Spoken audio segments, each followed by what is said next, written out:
청취자 여러분 안녕하십니까. YTN 뉴스 FM 수도권 투데이 장원석입니다. 오늘 수도권 투데이가 선정한 이슈는 우이 신설선입니다. 개통된 지 6달이 갓 지난 우이 신설선에서 잡음이 계속 들려오고 있습니다. 최근 3개월 동안 고장으로 운행 중단만 벌써 3번이 있었습니다. 탈 없이 운영되는 경전철을 찾기가 더 어려운 것 같은 상황에 여러 가지 비판이 이어지고 있습니다. 잠시 뒤 투데이 포커스에서는 김민형 한국건설산업연구원 선임연구위원 연결해서 관련 이야기 나눠보겠습니다.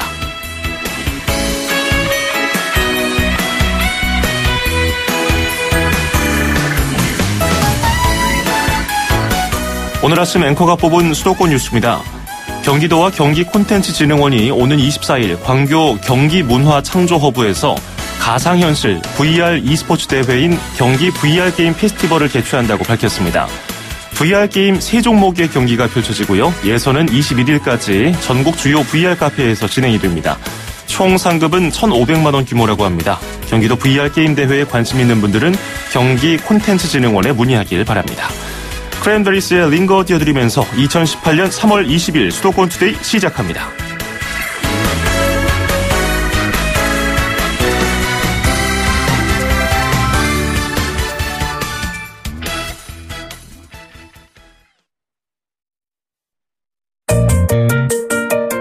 음악과 수도권 뉴스가 한방에 수도권 전문 방송 수도권 투데이.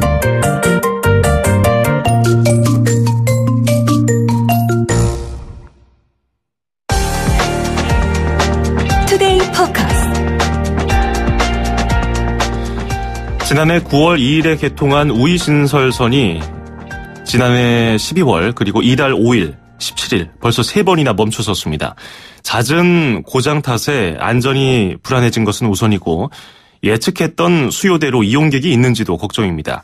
앞으로 이어질 경전철 사업은 괜찮을까요? 오늘 전반적인 내용을 짚어보겠습니다. 김민형 한국건설산업연구원 선임연구위원 연결하겠습니다. 연구위원님 안녕하세요. 네, 안녕하세요. 네. 우이 신설선이 또 멈춰졌습니다. 네. 지난해 12월에 멈춰섰을 때는 그냥 처음이니까 뭐 그런가 보다 하긴 했는데 네. 이번 달에 연이어서 5일과 17일에 문제가 발생했습니다. 네. 서울시와 운영사가 원인 규명을 위해서 여러 가지 좀 노력을 하는 것 같은데 아직 정확한 원인은 안 나왔죠? 네네. 아직 사실 사고가 난 다음 날 18일에 경전철 측에서 문제의 원인을 간단하게 발표를 했습니다. 예. 솔샘역에서 신호 기재실에 전원장치 퓨즈가 고장이 나서 이렇다라고 밝혔습니다만 전원장치 퓨즈가 왜 고장이 났는지에 대한 근본적인 원인에 대해서는 아직도 제대로 된 원인 규명이 이루어지지 않은 상황입니다. 예. 그런데 방금 말씀하신 것처럼 이렇게 국제적인 해명은 했지만 전반적인 공식 해명이 없어서 시민들이 네. 더 불안해하는 것 같아요. 서울시도 네네. 그렇고 운영사도 그렇고요. 좀 관계가 네. 복잡해서 그런 걸까요? 네. 그리고 이제 이 관계가 복잡한 부분도 있지만 예. 이 우이 신설선 같은 경우는 착수 시부터 공사를 진행하는 과정에서도 다수의 문제가 좀 있었습니다. 예. 조금 말씀을 드리자면 시작 때 서울시에서 무리한 조기 착공의 요구가 좀 있었어요. 그러다 보니까 공사를 진행하는 중간에 토지 보상도 이제 원활하지 않은 상황에서 좀 공사가 이루어졌고요. 예. 또 중간에 법령이 개정돼서 정거장의 설계 변경도 또 이루어졌습니다. 아하. 그다음에 중간에 또 민원이 많이 발생을 해서 공법을 또 변경해야 되는 이런 여러 가지 일들이 이루어졌는데 사실은 이러한 일들은 공기가 연장이 되고 또 비용이 좀 증가하는 이런 원인이 됩니다. 예. 네, 이런 원인에 대해서 민간 사업자와 서울시 간에 사실 조정이 원활하게 이루어지지 않은 상황에서 이제 좀 사업들이 이루어졌습니다. 그래서 왜 이런가를 보면 민자 사업은 사실 최초의 실시 협약이 어떻게 되느냐에 따라서 거의 모든 책임이 사업자에게 돌아가도록 이런 구조로 되어 있습니다. 예. 그런데 사업 시행자는 무조건 계약을 따야 된다는 이 생각에 불리한 조건에도 협약을 해버리고요. 또 이제 사업이 진행하는 과정 중에서 문제가 생겼을 때에도 공공기관 입장인 이제 발주처 입장에서는 공무원들이지 않습니까? 예. 그러다 보니까 사업 책임자 입장에서는 이 책임을 인정하는 게 굉장히 어렵습니다. 나중에 이제 감사에서 자유로울 수 없기 때문에 천재지변이나 이런 경우를 제외한 아주 특별한 경우를 제외하고는 책임을 인정하는 게 좀 어려운 이런 구조로 사업이 좀 이루어져 있죠. 사업이 시작되기 전부터도 좀 잡음이 있었고 지금 사고가 발생했을 때 이 일을 처리하는 모양새를 보더라도 서울시와 그 민간 운영사 간의 미묘한 그런 어떤 잡음이 마찰이 계속해서 보이는 것 같은데 그럴 것이 관리 운영권은 민간 회사에 있고 소유권은 서울시에 있기 때문에 서로 떠넘기는 형태죠. 네, 그 부분을 이제 아시려면 사실 이 사업의 방식에 대해서 좀 저희가 이해할 필요가 있습니다. 그런데 우이신설 노선은 저희가 뭐 전문적으로 얘기하면 BTO 방식으로 이루어졌다 이렇게 설명을 합니다. BTO 방식은 빌드, 이제 사업자가 공사를 진행해서 짓고요. 그다음에 트랜스퍼, 이거를 소유권 이제 발주자한테 넘기는 거죠. 그다음에 트랜스퍼, 운영은 다시 민간 사업자가 하는 이런 방식입니다. 그러다 보니까 지금 현재 우이신설의 소유권은 서울시에 있고요. 그다음에 관리 운영권은 민간 사업자한테 있게 되고요. 그다음에 여기에 대한 뭐 사고가 났을 때 통제권은 국토부가 있게 됩니다. 그리고 이제 시행사도 다시 둘로 나누어져서 사업 관리를 하는 시행사가 있고 현장 운영을 하는 운영사로 또 나뉘게 됩니다. 그러다 보니까 지금 말씀하신 것처럼 이 거버넌스가 이제 굉장히 여러 가지가 되고 책임과 권한이 일치하지 않고 사고가 났을 때 뭐 나쁘게 얘기하면 서로 떠넘기기도 할 수 있는 이런 구조가 될 수밖에 없는 거죠. 그러게요. BTO, 뭐 빌트 트랜스퍼 오퍼레이터 이렇게 세분화된 사업 방식으로 서울시 운영권을 가진 민간 사업자는 또 사업 관리 시행사, 현장 운영사로 또 나뉘어지는 거죠. 사고 보고는 또 국토교통부에 하더라고요. 야, 이거 이렇게 일부러 해놓은가 싶을 정도로 세분화되어 있는데 경전철은 다 이런 식으로 운영이 되나요? 사실 뭐 경전철뿐만 아니라 민자 사업을 어떤 방식으로 하느냐는 이제 협약에서 정하게 돼 있는 겁니다. 사업 시행자하고 발주처 간에 뭐 BTO 방식도 있지만 대부분의 외국 같은 경우는 BOT 방식으로 이제 많이들 하고 있습니다. 이거는 빌드, 짓고 그다음에 사업자가 동시에 운영을 일정 기간 하는 거죠. 한 20년이면 20년, 30년은 30년. 그렇게 운영을 하고 나서 그러면 이제 그 과정 중에서 안정성 같은 게 다 검증이 되겠죠. 그리고 그 운영 과정 중에서 사업자는 수익을 회수하게 되는 거죠. 그리고 그것을 넘기는 트랜스퍼, BOT 방식으로도 이제 대부분 하는데 이 구조는 아마도 사업자가 여러 가지 다른 상황이나 이런 것 때문에 BTO 방식으로 하지 않았나 이렇게 생각이 듭니다. 민간 투자 사업 방식도 한두 가지가 아니고 여러 가지가 있나 보네요. 뭐 BTO 방금 설명해 주신 BOT까지. 자, 이렇게 좀 복잡한 관계들 가운데 사실 이런 것들은 그 운영사하고 서울시 또 국토부가 정리를 해서 좀 이렇게 조율을 했으면 좋겠고 사용하는 시민 입장에서는 그냥 편하고 안전하고 정시에 운행하고 이런 것만 잘 지켜주면은 불만이 없거든요. 그런데 이번에 운행 중단됐을 때 운행 재개까지도 일반적인 지하철 운행 중단에서 이제 평균 복구 시간까지 걸리는 그 시간보다 더 오래 걸렸다는 지적이 있는데 이것도 어떤 이런 문제 때문에 발생했다고 볼 수 있을까요? 뭐 저는 그런 부분도 있다고 생각을 합니다. 사실 원인 규명을 하기 위해서는 누군가 책임을 져야 되지 않습니까? 그런데 이 책임 문제라는 게 굉장히 중요하기 때문에 원인 규명을 하기에도 책임 문제가 서로 책임을 좀 떠넘기다 보니 시간이 좀 많이 걸리지 않았나. 이런 생각이 좀 없을 수 없죠. 그런 생각이 안 들 수가 없습니다. 그도 그럴 것이 일반적인 지하철 운행이 중단되면 1시간 남짓 시간에 재개가 되는데 지난해 12월에 첫 운행 중단이 됐을 때 하루 만에 재개가 됐고요. 그리고 3월 이번 달 5일에는 2시간 7분 그리고 얼마 전에 17일에는 1시간 42분 만에 재개가 됐으니까 이거 이용하는 시민들 입장에서는 이게 뭔가 새로 생긴 경전철이 시설이 노후화되지는 않았을 것이고 뭐가 문제일까 불안해하셨을 것 같아요. 자, 그리고 운영 측면에서도 예측이 좀 잘못된 거 아닌가 이런 생각도 드는데 현재 이용 승객은 하루에 얼마 정도 됩니까? 지난달 2월을 기준으로 볼 때 하루 평균 이용객은 한 7만 명 정도 된다고 알고 있고요. 예. 근데 이제 실제로 우리 신설선의 당초에 예상된 이용객은 하루 평균 한 13만 명 정도였습니다. 2배 정도 차이가 나네요. 네네. 예. 근데 사실 우리 신설 노선은 서울의 첫 번째 경전철이죠. 예. 그러다 보니까 다른 노선에, 그러니까 의정부나 이런 노선에 비해서 이용객이 많을 것이라고 저희가 예상을 좀 한 측면이 있지 않나 이렇게 보이고요. 예. 그다음에 이제 이 예측이 과연 제대로 됐느냐 안 됐느냐를 지금 얘기하기에는 개통을 하고 나서 한 6개월밖에 지나지 않기 때문에 좀 이른 감은 좀 있다 이렇게 생각이 됩니다. 예. 네, 근데 이제 그럼에도 불구하고 민자 사업을 할 때 가장 중요한 몇 가지가 우리가 수요 예측에서 있는데요. 예. 첫 번째는 뭐니 해도 정치적인 변수가 일단은 배제돼야 된다라는 부분이고요. 그 다음에 이제 기술적인 부분입니다. 예. 우리가 수요를 예측할 때 사용하기 위해서는 벤치마크라는 걸 하나 정하는데 어떤 부분을 우리가 사례로 해서 이런 거를 보는 거죠. 예. 이런 사례 선정이 과연 제대로 되었느냐. 이 사례에 따라서 인풋 데이터가 들어가는데 인풋 데이터가 제대로 들어갔느냐라는 게 굉장히 중요하고요. 예.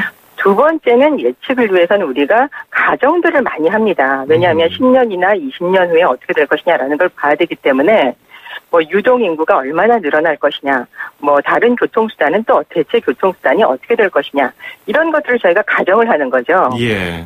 그런데 이 가정들이 과연 제대로 됐느냐라는 것이 굉장히 중요하기 때문에 그런 부분에서 꼼꼼한 검증들이 필요하다고 보겠습니다. 예.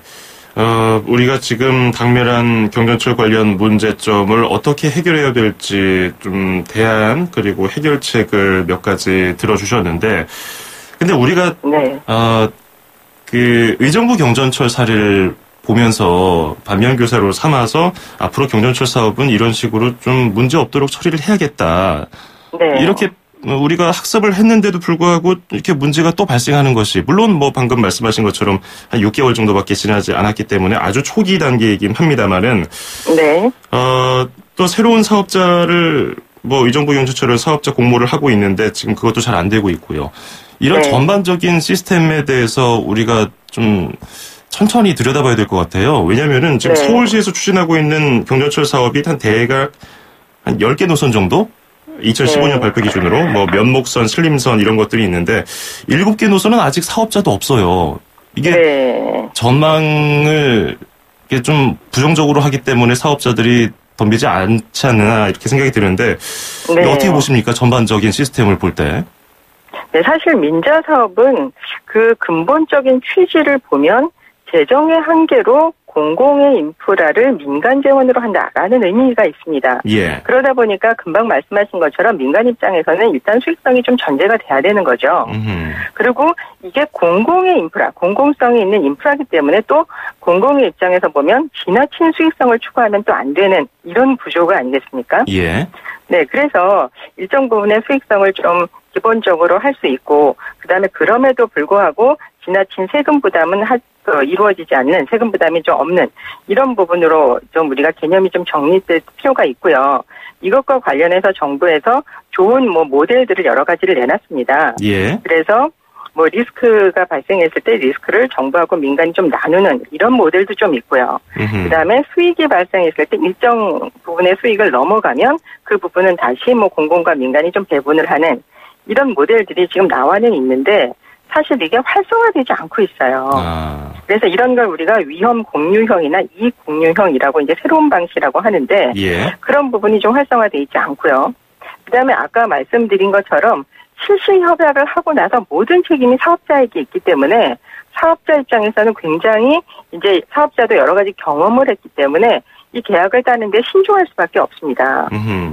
네, 그래서 그런 구조들, 책임과 권한에 관한 구조들, 그다음에 이익과 손해가 정말 손실이 잘 공유될 수 있는 이런 구조들을 만들어 나가는 게 굉장히 중요하겠다, 이런 생각이 듭니다. 그리고 예. 앞으로는 사실은 우리가 재원이라는 측면에서 볼 때는 민간 사업이, 민자 사업이 활성화될 수밖에 없는 이런 구조이거든요. 예. 그래서 지금 나머지 사업들을 어떤 계약 방식으로 하고 협약을 어떻게 하고 그다음에 이런 손실과 이익을 어떻게 배분하는 구조를 우리가 계약 방식을 정립하느냐가 앞으로 공공인프라를 우리가 어떻게 할 수 있느냐라는 것을 좌우하는 큰 변수가 되지 않을까 이렇게 생각이 듭니다. 예, 알겠습니다. 오늘 말씀 여기까지 듣겠습니다. 고맙습니다. 네, 감사합니다. 네, 지금까지 김민형 한국건설산업연구원 선임연구위원이었습니다. 수도권에서 일어나는 모든 소식을 함께합니다. 수도권 투데이. 길에서 보고 듣는 세상, 뉴스에서 접한 궁금한 점들, 운전하면서 겪는 희로애락, 생활 속 이야기를 풀어주세요. 세상 사는 이야기 함께 나눠보는 운수대통, 만사형통, 통통 메시지. 안녕하세요. 저는 인천 계양구에 위치한 고시 딸기 농원입니다. 농업인들을 위해서 농사짓 분들이 많이 적어져요. 그 이유가 연금이라는 거 있기 때문에 나이가 드시면은 농업을 일을 안 하려고 하세요. 근데 지금 농사지러 오시는 분들 보면은 60대가 다 넘거든요. 그래서 70대 분들 할머니 할아버지들이 많이 오시는데 지금 농가도 외국 인력을 쓰고 있는데 정부에서 최저임금을 올리다 보니까 농가에서 그 최저임금을 주고 또 저희가 월급을 먹고 또 이런 인건비, 자재비 그런 걸 다 빼다 보면은 너무 남는 게 없다 보니까 농가에서 힘들어하는 실정이에요. 그 최저임금을 좀 어떻게 잡아주면 좋겠지만 농사라는 거는 다른 법을 만들어서 최저임금 말고 다른 특별법이라고 이렇게 만들어서 그걸 줄 수 있을까 원합니다. 인천뿐만 아니라 서울에서도 있고 또 경기도권에서도 있는데 저희가 홍보 쪽으로 좀 도와줬으면 좋겠어요. 혼자서 홍보하고 농사 짓고 하다 보니까 너무 힘들거든요. 그리고 지금 많이들 인천에 있는 딸기 농장이 너무 좋은데 왜 이쪽을 안 보내냐 그거 몰랐다 이렇게 말씀을 많이 하세요. 그 이유가 공항하고 가깝다 보니까 잠깐 놀러오고 잠깐 사무적인 거 보러 왔다가 그쪽 홍콩 같은 데는 딸기가 없거든요. 그러다 보니까 한국을 왔는데 이런 게 있다 해갖고 처음 접하니까 너무 좋아하시는 거예요. 외국 사람이나 그런 쪽에서 올 수 있게끔 이게 홍보하고 유치 좀 시켜줬으면 좋겠어요.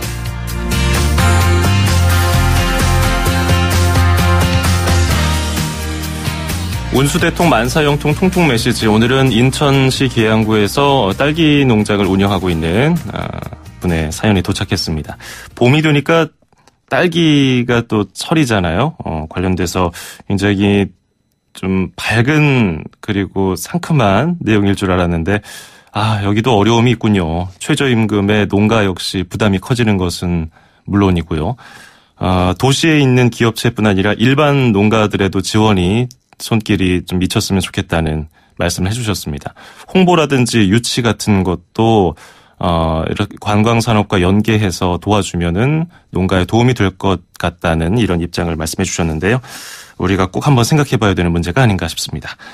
자, 수도권 투데이 운수대통 만사형통 통통 메시지에 참여하시면요. 듣고 이해하고 말할 수 있는 영어 소원 영어에서 온라인 강의 수강권, 그리고 허벌라이프에서 식사 대용 쉐이크, 포뮬라1 건강한 식사와 쉐이커를 드리겠습니다.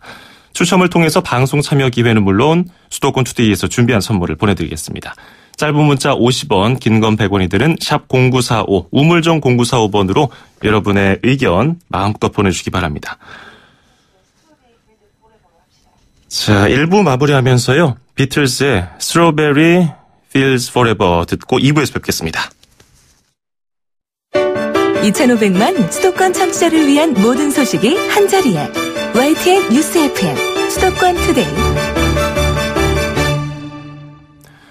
FM 94.5MHz YTN 뉴스 FM 수도권 투데이 2부 듣고 계시고요. 저는 아나운서 장원석입니다. 2부는 자넷 잭슨의 All For You 듣고요. 건강한 이야기 코너로 이어가겠습니다.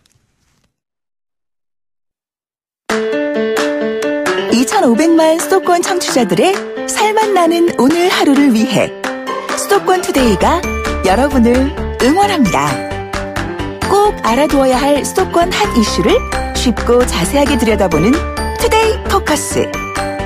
수도권 청취자 여러분들의 귀와 입이 되어드리는 코너 운수대통 만사형통 통통 메시지.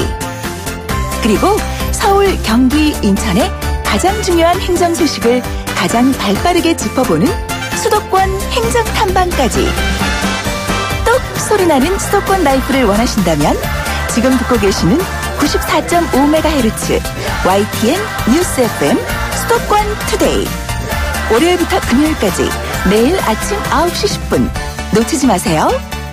참, 수도권 투데이의 문을 두드리고 싶은 청취자 여러분께서는 지금 주저하지 마시고 짧은 문자 50원, 긴 문자 100원에 샵 0945, 우물정 0945로 문자 메시지를 보내주세요. 수도권 투데이는 청취자 여러분과 늘 함께하고 있습니다. 평일 오전 9시 10분 94.5MHz YTN 뉴스 FM 수도권 투데이. 청취자 여러분과 늘 함께합니다.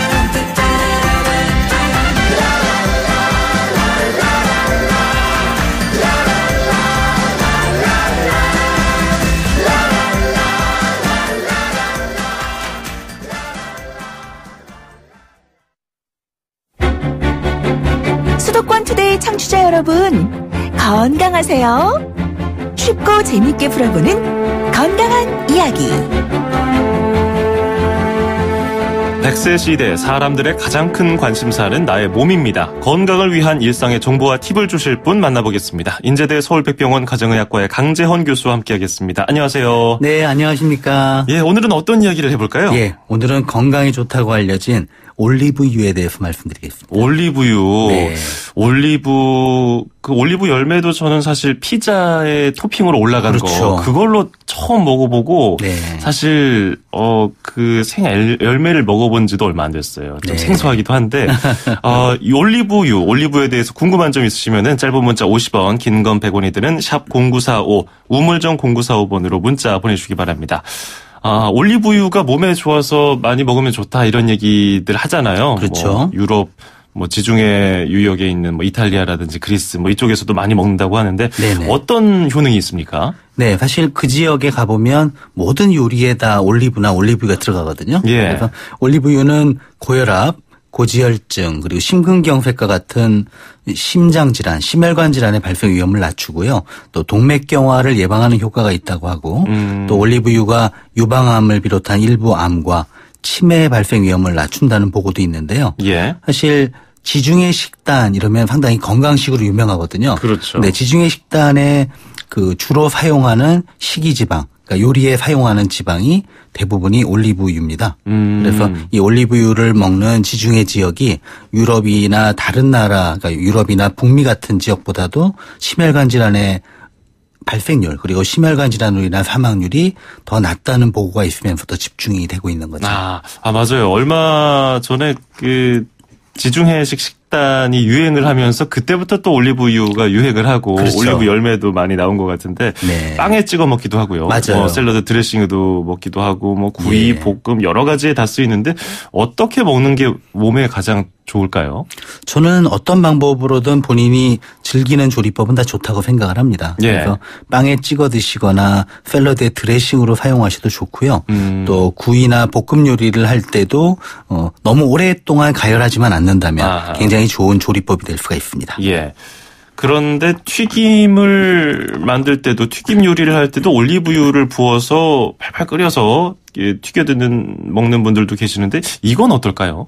예, 사실 튀김 그러면은 맛있다라는 기분과 함께 예. 건강에 안 좋을 거다라는 그런 느낌이 같이 들어요.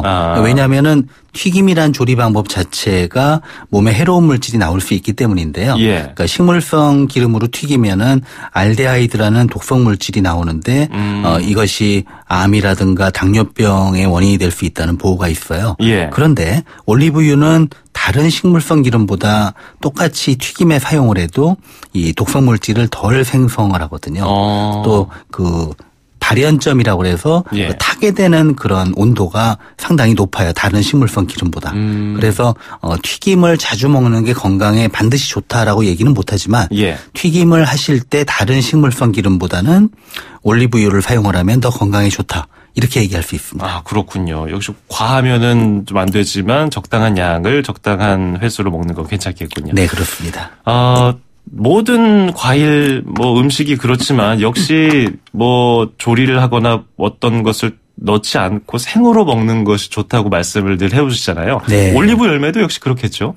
예, 그렇습니다. 모든 통조림이 마찬가지죠. 이제 단점은 그 가공을 할 때 또 멸균을 할 때 아무래도 일부 영양소가 파괴가 될 수 있는 점. 예. 또 양념이나 또는 절인 올리브 같은 경우는 나트륨이나 기타 첨가물이 문제가 될 수 있죠. 하지만 이 신선한 올리브를 연중 어느 계절이나 먹을 수 있다는 장점이 있기 때문에 예. 올리브 열매를 뭐 싱싱하게 생으로 드시는 것도 좋지만 이 통조림 형태로도 드셔도 좋을 수 있습니다. 아, 방금 말씀하신 것처럼 통조림 올리브가 굉장히 많아졌더라고요. 맞아요. 수입되는 것도 많아졌고 국내에서도 통조림 형태로 많이 판매를 하고 있는데 그런데 통조림이다 보니까 역시 무언가 첨가물이 들어갔고 오래 보관하려다 보니까요. 그렇죠. 그걸 많이 먹으면 오히려 나쁘지 않을까 이런 생각도 들어요. 예, 그래서 저도 올리브나 올리브유는 예. 사실은 가급적이면은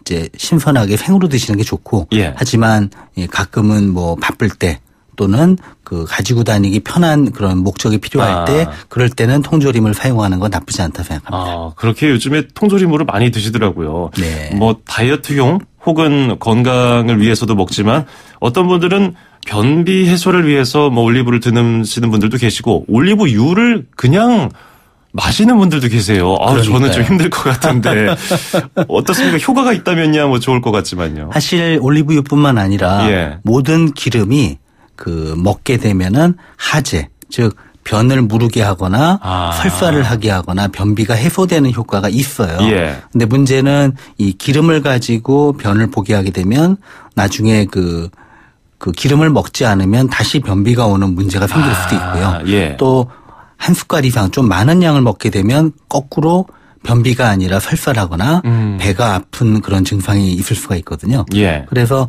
성인의 경우는 가끔 이 방법을 사용하는 게 나쁘진 않지만 매번 사용하기를 적극 권하는 방법은 아니고요. 아하. 특히 아기들이나 어린이한테는 이 방법이 더 위험할 수 있으니까 되도록이면 자주 사용하는 권고되는 방법은 아니라고 보시면 되겠습니다. 오늘 주제와 살짝 살 수도 있는데 그러면 올리브유 대신 변비를 좀 해소하려면은 뭐 운동을 한다든지 어떤 방법이 좋을까요? 제일 좋은 것은 가벼운 운동과 예. 그다음에 물을 충분히 마시는 것, 그다음에 채소를 충분한 양을 드시는 거거든요. 예. 그러니까 생 샐러드도 괜찮지만 우리 식재료 중에 식이섬유가 정말 많은 식재료가 뭐냐면 각종 나물들이에요. 사실 나물 한 종지가 생나물로는 거의 큰 그런 한 그릇이 되는 양이 그렇게 줄어들기 때문에 굉장히 많은 양을 짧은 시간에 간단히 맛있게 먹을 수 있는 방법입니다. 약을 먹는 것보다는 뭐 좀 오래 걸릴 수 있지만 그래도 약보다는 길게 봤을 때 이런 식이섬유를 먹는 게 좋겠죠. 그렇죠. 물론 그렇고요. 특히 모든 종류의 변비 완화 약은 맨 마지막 선택입니다. 그 이유는 나중에 약에 의존하게 되기 때문이죠. 그렇군요. 예. 자, 오늘 올리브유에서 시작해서 변비 얘기까지 잘 들어봤습니다. 고맙습니다. 감사합니다. 네, 지금까지 인제대 서울백병원 가정의학과의 강재헌 교수였습니다.